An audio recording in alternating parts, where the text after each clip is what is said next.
Hey everybody, it is still December 14th, and I came across an interesting subject that I thought you guys might find interesting too. How much does it cost to make a documentary? According to Wind and Sky Productions, they say about $1,000 per finished minute is the cheapest starting point for cost. Now, you could probably go under that or above that, but if you have an hour and a half long movie, that would mean $90,000. Give or take. So we'll say 85,000 to 95,000. Seems a reasonable budget for a 90-minute movie, right? So with that in mind, I came across, or I found this movie To the End. And if you can't, you may not recognize these faces. One of them you may recognize. But this is a documentary film. And the big name that they're attaching to it is right there. Now, I did a little bit of digging around about this movie. It opened December 9th on 120 plus screens. So more than 120, but I'm going to use the number 120. And everybody else does too. And here is all these theaters. But I kind of noticed there's none showing here or here or here or in this state. There's none in Idaho. There's nothing in Oklahoma. And it looks like Kansas. Which one is this? Oh, they have one theater in Kansas. There's nothing in Arkansas. There's nothing in Mississippi. There's nothing in Alabama. There's one in Georgia. There's nothing in Kentucky. There's nothing in West Virginia. And let's see, it's not a worldwide release, so I can't fault them for not having any theaters in Germany or something showing them. There's nothing in Maine or New Hampshire. That's probably okay because it's easy for them to get to Vermont. So, yeah. But then you get into New Jersey here. There's a lot of theaters that wanted to carry this movie, and I don't know why. There's so many theaters here. Now, the point of the movie is to make you become an activist. Oh, there's one down here in Puerto Rico. You can go watch it. One thing I did find interesting about this map, though, let's see. Where is this? This looks like Tallahassee. Yeah, Tallahassee. And if I come over here to this map, this is the 2020 electoral map. Tallahassee's got this blue spot there. Let's go back to this map.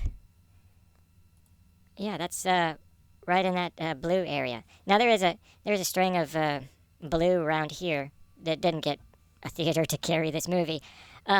But if, let's say you're trying to, oh, no, the map couldn't be loaded. What's going on? Let's reload the page and see if we can do that again. Where's that map? I gotta zoom in on that map to find out where I'm going. Come on, map. Let's go. Alright, so let's get back to Tallahassee. This doesn't,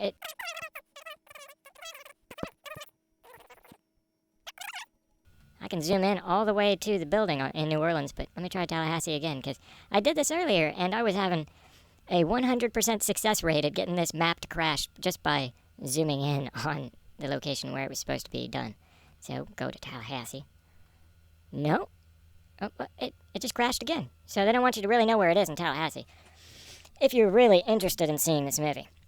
Now, that was just a fun little thing about their website, and maybe they didn't put enough budget into their website. They spent 4 years making this film. It captures the emergence of the new generation of leaders and the movement behind the most sweeping climate change legislation in U.S. history, the Green New Deal. It's a film about the Green New Deal. Now, I don't really want to spend too much more time on this aspect of the movie or the website. But see, what's the Green New Deal? Conversations and a culture shift. The stars are activists. This is a movie promoting activists, climate activists that don't actually go out and do any research. They were told stuff, and they believed it. So, I hadn't heard of this movie, really. And then when I did, there's no way this thing could be successful, because no one's heard of it. And I'm doing my best to promote it right now. Yeah. So go out and see this movie if you eat a really good nap. I guarantee you, well, I can't make the guarantee. I can almost guarantee you that if you go to this movie, you will be in an empty theater. Because at 120 theaters, and this comes from IMDb Pro, Box Office Mojo, 120 theaters managed to bring in $9,667. Now, if you want to do the math on that, that comes to, if you want to divide, that comes to $80.56 per theater. Each theater made $81. Well, I don't think they made $81. I think they brought in $81. Now, how could that even be possible? Could something have gone wrong with the movie? Well, if we come over to IMDb, we have 4 names attached to it, all playing themselves, of course, because it's a documentary. Duh. Okay, the storyline. Stopping the climate crisis is a question of political courage, and the clock is ticking. Over 3 years of turbulence and crisis for women. Let's go back up here. Filmed over 4 years of hope and crisis. Stopping the climate crisis. Over 3 years of turbulence and crisis. 4 years of hope and crisis. Turbulence and crisis. Oh, well, maybe there was 4 years of hope and only 3 years of turbulence. And also 3 or 4 years of crisis. Yeah, they can't even get the IMDb listing to match their website listing to match the box office IMDb people's listing. 3 years of turbulence and crisis, 4 years of hope and crisis, and over 3 years of turbulence and crisis. So turbulence means hope. 4 young women fight for a Green New Deal and ignite a historic shift in U.S. climate politics. One of them did. One of them proposed legislation, and it failed. Trivia. Actually, the news said $80, not $8. However, documentaries aren't normally popular in theaters. Also, it could have been screened to qualify for awards like the Oscars, and they may not care how much it made or even publicize it much. Oh, so the reason why it failed is because they didn't care.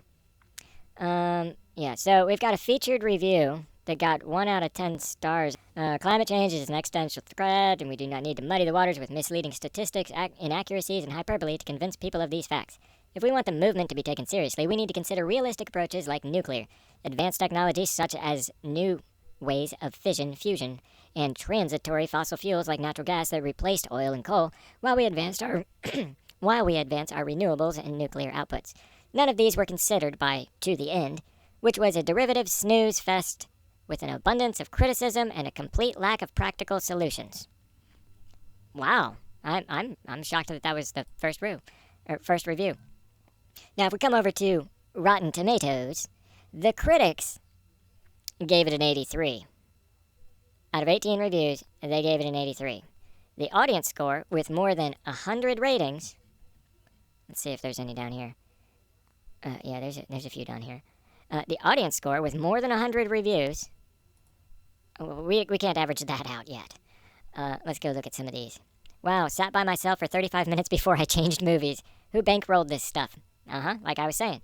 Probably spent $90,000 or more to bring in $9,000. They spent $10 and got $1 back. Because they didn't publicize it, and they probably didn't want to publicize it because they knew it would be criticized more if more people had gone and seen it. This is just bad, just don't watch it, ridiculous, and that's supposed to say boring. It's alright.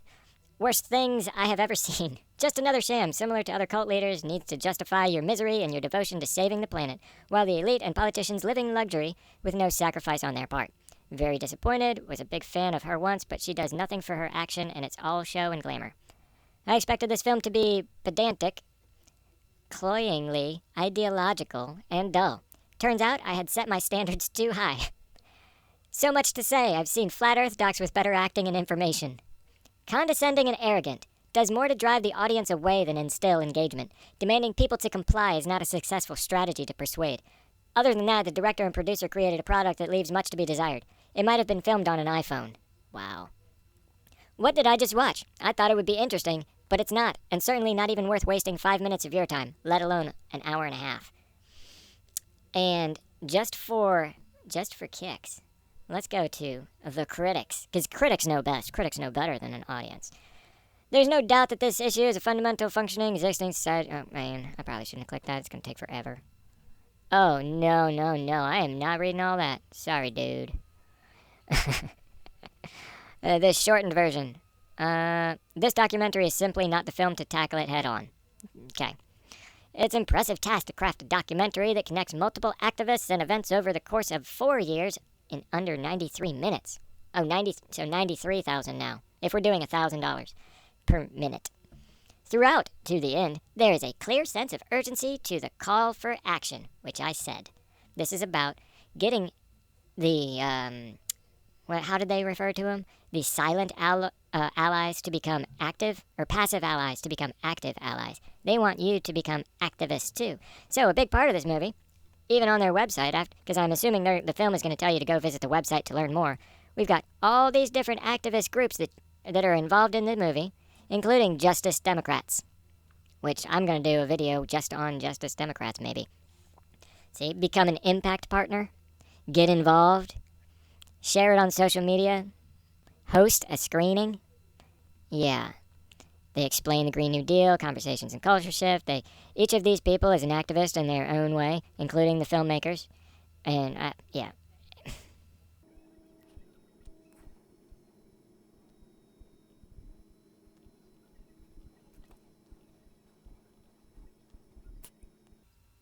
Well, this is a surprise. The only 4 actors in the movie are these 4 women. And lots of people already have an opinion about her. So,